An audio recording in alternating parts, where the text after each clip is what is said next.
वर्ण से श्रेष्ठ है। दूसरी बात, ना तो ये कहा गया है कि ये जो ब्राह्मण है उसका बेटा ही ब्राह्मण होगा, और ना ये कहा गया है कि एक वर्ण दूसरे वर्ण से श्रेष्ठ होता है, कुछ भी नहीं। तो कहानी लेकिन शुरू यहां से होती है वर्ण की, ठीक है। अभी तक जो वर्ण व्यवस्था है वो पूरे तरीके से सिर्फ डिवीजन ऑफ लेबर है, पूरी तरह फ्लूइड है और फ्लेक्सिबल है। जो एक तरह का काम करेगा वो ब्राह्मण कहलाएगा, जो दूसरे तरह का काम करेगा वो क्षत्रिय कहलाएगा, तीसरा काम करेगा तो ये, और चौथा काम जो करेगा सेवा का, सर्विस का, वो शूद्र कहलाएगा। ये डिवीजन ऑफ लेबर है। इसमें कहीं भी हेरिडिटी कुछ नहीं हो गया, इसमें कुछ भी अनुवांशिक नहीं हो गया, हेरिडिटरी नहीं हो गया। विरासत में आपको जाति मिल जाएगी ऐसा कुछ नहीं। अभी तो जाति शब्द भी नहीं, अभी वर्ण है शब्द, ठीक है। ये अभी शुरुआत हो रही है, ये ठीक है। ये तो समाज को चलाने के लिए डिवीजन ऑफ लेबर करा गया है, और उसमें ये भी निहित है कि आप जैसा काम कर रहे हो उससे आपका वर्ण निर्धारित हो जाएगा। काम पहले आता है, वर्ण बाद में आता है। यही बात हमें श्रीमद् भगवद गीता में मिलती है। जब आप ये 3 अध्याय जो आप तीनों कर चुके हो, अभी 6ठे अध्याय पर चल रहे हैं, तो 4, 13, 5, 18, 6, 32 इन पर कई बार मैं चर्चा कर चुका हूँ। सत्रों में भी करी है, दूसरे तरफ और भी लोग जो इंटरव्यू लेने आए उनसे भी कई बार बात करी है। यहाँ श्री कृष्ण साफ साफ बोल रहे हैं, गीताकार साफ साफ कह रहे हैं कि जन्म के आधार से वर्ण नहीं तय होता, गुण कर्म से तय होता है। गुण कर्म, उसमें कहीं भी ऐसा नहीं है कि आप कहाँ पैदा हुए उससे आपका वर्ण तय हो जाएगा। कहीं भी ऐसा नहीं, आप कहीं भी पैदा हो सकते हो और आपका कुछ भी वर्ण हो सकता है। आपका वर्ण आपका गुण तय करेगा। गुण माने ये जो प्रकृति के त्रिगुणात्मक पिंड हो तुम, तो तुम्हारा वो प्राकृतिक रुझान है ये किस तरफ को है। उसके बाद कर्म माने तुमने जो चुनाव करे, तुमने जो चुनाव करे ये तय करेगा कि तुम्हारा वर्ण क्या है। माने तुम्हारा वर्ण तुम्हारे हाथ में है, तुम देख लो तुम्हें क्या करना है, तुम देख लो तुम्हें क्या करना है। तो अभी तक भी जो वर्ण व्यवस्था है वो चल रही है, बिल्कुल ठीक तरीके से चल रही है लगभग। अभी तक हमें कोई समस्या ऐसी दिखाई नहीं देती है। लेकिन ये जितनी बातें हैं ये अभी विद्वानों के लिए हैं। ये बातें सब अभी दर्शन के तल पर हैं। ये बातें सब अभी ऋषियों के घेरों में हैं। ये बातें अभी आम जनता तक नहीं पहुंची। और आम जनता क्या करती थी तब? औद्योगिक थी, नॉलेज इकोनॉमी थी कि जो पढ़ोगे लिखोगे उसी से पैसा कमाओगे। क्या करती थी? खेतीहर थी। और जो बाकी भी व्यवसाय थे, उदाहरण के लिए लोहे का किसी को कुछ काम करना है, या तांबे का कुछ काम करना है, या पशुपालन का किसी को कुछ काम करना है, घोड़े कोई तैयार करता है, ये सब भी काम है। अगर तो इनमें भी शिक्षा की कोई बहुत ज़रूरत नहीं थी। स्किल बेस्ड थे ये सारे काम, नॉलेज बेस्ड नहीं थे। कोई घड़े बना रहा है, कोई बाल काट रहा है, कई तरह के काम होते हैं किसी भी इकोनॉमी में। पर उस समय जो इकोनॉमी थी वो ज़्यादा स्किल बेस्ड है, तो लोगों को एजुकेटेड होने की बहुत ज़्यादा ज़रूरत ही नहीं थी। कम शिक्षा में भी काम चल रहा था। तो वेद उस समय के सारे ज्ञान का संकलन थे, एक तरह का एनसाइक्लोपीडिया। ठीक है, वेद की पहुंच से आम जनता अछूती थी क्योंकि उन्हें उसकी उतनी जरूरत ही नहीं थी। समय आगे बढ़ता है, जो बात वेद कह रहे हैं उसको आम जनता तक ले जाना है। आम जनता तक लेकिन कैसे पहुंचा दोगे उपनिषदों को? कैसे इतनी गुरु गंभीर बात ऐसों को बता दोगे जिनमें से ज्यादातर को पढ़ना लिखना भी नहीं आता, जिन्हें कुछ समझ में नहीं आता, और जिन्हें कोई जरूरत भी नहीं दिखाई दे रही? कैसे कर दोगे? तो फिर समझिए कि ईसा से 200 साल पहले से लेकर के 100-200 साल बाद तक रचना होती है धर्म सूत्रों की। ये धर्म सूत्र आम आदमी को आचरण सिखाने के लिए लिखे गए। आचरण, दर्शन पढ़ाने के लिए नहीं। ये माना गया कि दर्शन की आम आदमी को ना जरूरत है, ना उसकी दर्शन में कोई रुचि है, और जिनकी रुचि है वो आ जाए। क्योंकि जब हम वेदों को देखते हैं उनमें न जाने कितने मंत्र हैं जो ऐसों द्वारा लिखे गए हैं जो ब्राह्मण नहीं है। तो आपकी अगर सचमुच दर्शन में या अध्यात्म में रुचि है तो आप आ जाइए ऋषियों की तरफ। जो नहीं आ रहे लेकिन उन तक भी कोई बात तो पहुंचानी है, तो इस उद्देश्य से धर्म सूत्रों की रचना की गई। धर्म सूत्र दर्शन पढ़ाने के लिए नहीं थे, उनमें दर्शन नहीं मिलता, वहाँ पर कोड ऑफ कंडक्ट मिलता है, कैसा करना चाहिए कैसा नहीं करना चाहिए सबके लिए। गृहस्थ है तो उसको कैसा आचरण करना चाहिए, राजा को कैसा करना चाहिए, राजा के जो अधीनस्थ लोग हैं उनको कैसा करना चाहिए, जो सन्यासी है उसको कैसा आचरण करना चाहिए, इस तरह के जो संक्षेप में मिलता है। सूत्र हैं वो, इसीलिए सूत्र है। बस सूत्र माने जो चीज़ छोटे में बता दी गई। तो उसमें फिर आपस्तंभ सूत्र और ये कल भी मैंने आपसे हमने नाम लिया था, ये सब आते हैं। बौधायन सूत्र, गौतम सूत्र, ये सब आते हैं। लेकिन उनमें भी अभी बस यही कहा गया था कि ब्राह्मण हो तो ऐसा ऐसा आचरण करो, क्षत्रिय हो तो ये आचरण करो, ये हो तो ये करो, और ये हो तो ये करो। उनमें भी अभी तक मामला हेरिडिटरी नहीं हुआ है। उनमें भी अभी तक मामला ऐसा नहीं हुआ है कि तुम शूद्र के घर में पैदा हुए हो तो शूद्र हो। अभी वहां भी नहीं हुआ है ऐसा। समझ में आ रही बात? ये नहीं हुआ है। वहां से और जब हम आगे चलते हैं तो ये जो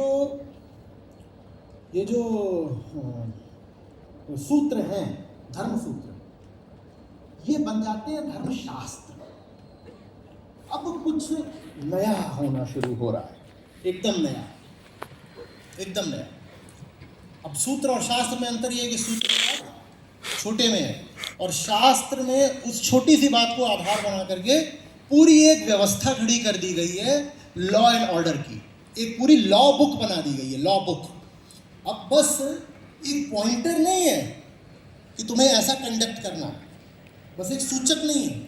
अब वो एक पूरी लंबी चौड़ी विस्तृत व्यवस्था है।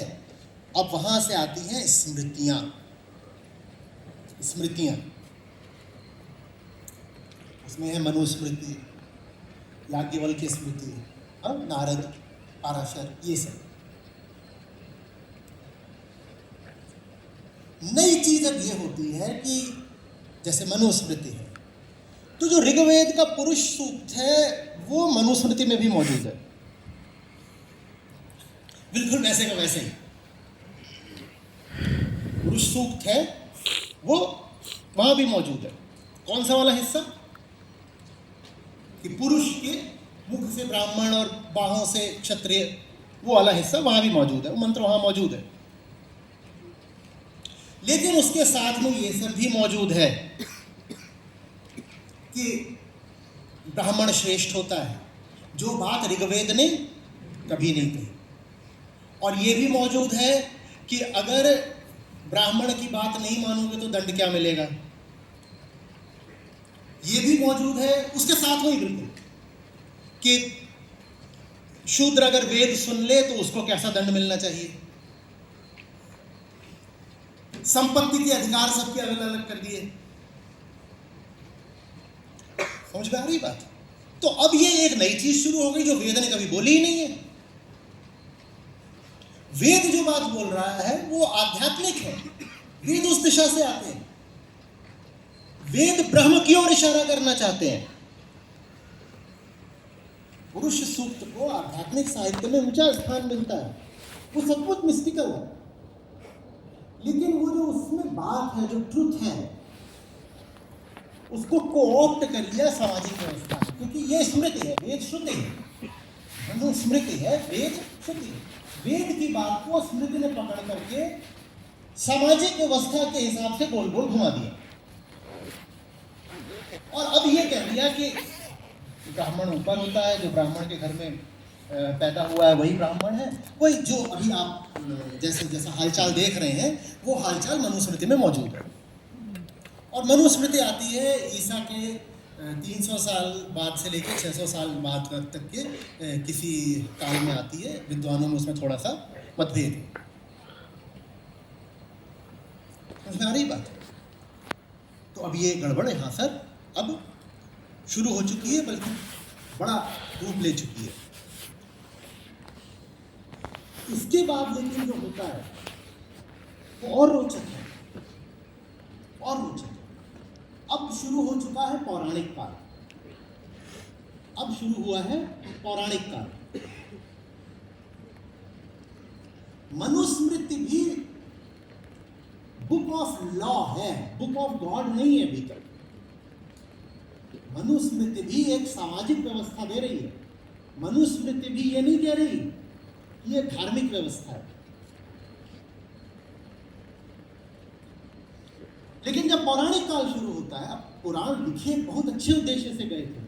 उद्देश्य ये था वही जो स्मृति का उद्देश्य होता है कि आबादी तेजी से बढ़ रही है, फैल रही है, लोगों तक धर्म की बात पहुंचाओ कथाओं के माध्यम से।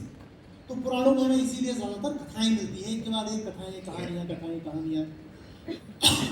उनका उद्देश्य अच्छा था। उद्देश्य ये था कि आम आदमी की शायद जो बौद्धिक क्षमता है उससे बाहर की बात है दर्शन, वेदांत है, सांख्य है, न्याय, वैशेषिक, योग। ये माना गया कि आम आदमी के बूते के नहीं है समझने के।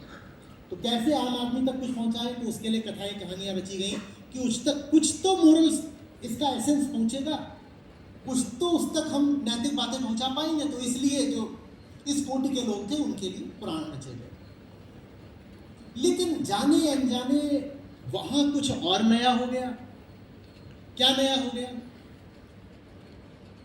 अब पुराण कहते हैं, पुराणों ने भी वही पुरुष सूक्त लिया, बिल्कुल वैसे का वैसा ऋग्वेद से लिया, और पुराणों में भी मौजूद है। पुराणों ने उसमें एक बात और जोड़ दी जो मनुस्मृति में भी नहीं जोड़ी गई थी। पुराणों ने उसमें जोड़ दिया कि ये सब जो बातें हैं, जो इनको न माने वो अधर्मी हो गया है और अब उसको पाप लगेगा, और इनसे जो औलादें पैदा होंगी वो अंत्यज हैं। तो जो बात आध्यात्मिक थी उसको विकृत करके मनुस्मृति में हम पाते हैं कि वो सामाजिक हो गई, और वही चीज उठ करके पुराण में जाकर के धार्मिक हो गई। तो जो सामाजिक व्यवस्था थी उसको धर्म बना दिया गया, और सामाजिक व्यवस्था में भी जो विकार था उसको जो है धर्म बना दिया गया। बात समझ में? अब ये बहुत रोचक बात है कि वही बात पुरुष सूक्त में मौजूद है, बिल्कुल वैसे का वैसा। अच्छा, और जो पुरुष सूक्त में मौजूद है ना, वो अन्य वेदों में भी मौजूद है।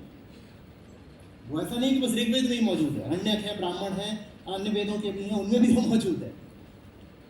पर उस समय तक उसमें कोई विकार, मिश्रण, इस तरह मिलावट कुछ नहीं है। पर वही बात जब मनुस्मृति में आती है तो उसमें दो चार बातें और जोड़ दी जाती हैं, और जो दो चार बातें जोड़ी गई हैं वो कहाँ से जोड़ी गई हैं? वो जो तत्कालीन सामाजिक व्यवस्था थी उसको पुरुष सूक्त में जोड़ दिया। और फिर वही बात आगे चल के और जब पुराणों में आती है तो उसमें और चीजें भी और जोड़ दी गई, और अब सीधे सीधे दूसरी अब जाति शुरू हो गई। अब जाति शुरू हो गई, और अब दूसरी जाति में जाना अधर्म हो गया है, पाप हो गया है, जिसके लिए आपको नर्क भी मिल सकता है। और वो बात आम भारतीय के खोपड़े में आज तक बैठी हुई है, इसलिए भारत से जाति नहीं जा रही। समझ में आ रही है बात? आप कहीं दूसरी जाति में शादी कर लोगे तो जो पैदा होगा वो वर्ण संकर होगा। भाई कानून तोड़ सकते हो, समाज भी छोड़ सकते हो, भगवान को कैसे छोड़ोगे? जब स्वयं भगवान ने बोल दिया कि दूसरी जाति में जाओगे तो अंत्यज पैदा करोगे और पाप लगेगा, जब स्वयं भगवान के मुख से ऐसा कहलवा दिया गया तो अब जाति कैसे जाएगी? बात आ रही है समझ में? अभी कहानी पूरी नहीं हुई है, अभी बहुत मजेदार है और कहानी आगे है।